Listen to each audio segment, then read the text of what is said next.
Alright, this would be Rant 1? No, this would be Rant 0, because we're going to be counting in hex. So, Rant 0. We're going to start out with talking about the iPhone.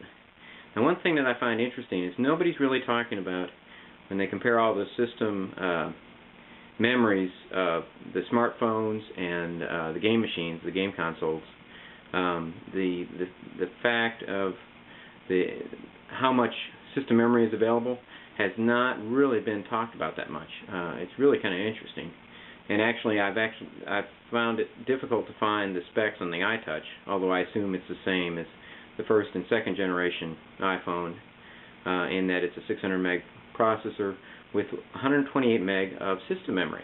Now this is real important because this is what the system actually used to run its applications. And when you look back through the history of some of the smartphones, some of the older Trios, like the Trio 650, only had 10 meg of memory. And even the latest models of the Palm regime, I'm not sure about the very latest, but even some of the latest, like the 700 and 755, and I'm pretty sure the Centros would be the same, they only have 64 meg of system memory. And this is really interesting because when you get into the browsing capabilities and some of the other capabilities, they really fall short because they don't have enough memory. The BlackBerry models, and pretty much all the models that I could find data on, pretty much everybody's got 32 meg or less. Or they may have 64 meg, but they have less than 32 meg available when the system starts up. So this gives the iPhone iTouch family, I guess, a huge advantage in its capabilities because it matches basically the last generation of desktops.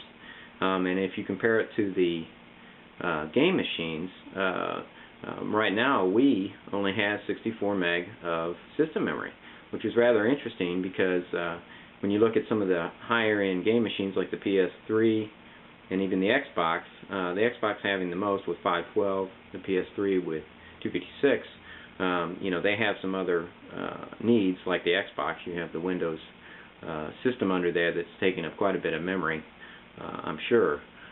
So it's interesting that the iPhone is smack dab between the Wii and the PS3 as far as memory capabilities, and I think that's why the game market is so excited about its use, because really, if somebody can come up with some controllers that work over Wi-Fi or Bluetooth, you can plug it into a TV already, since it already supports video display to a television. You've got a pretty nice game box, and in that we're seeing, iTouch, the low-end iTouches for $200 for the refurbished. That makes an interesting platform, considering you're hard pressed to find a $250 Wii most of the time, and don't even get me started on the PS3's price.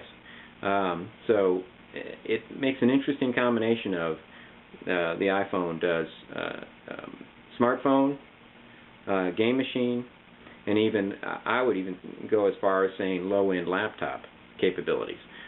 So for a lot of travelers, the iPhone is more than enough, especially with some of the apps that are available to let you edit Office documents.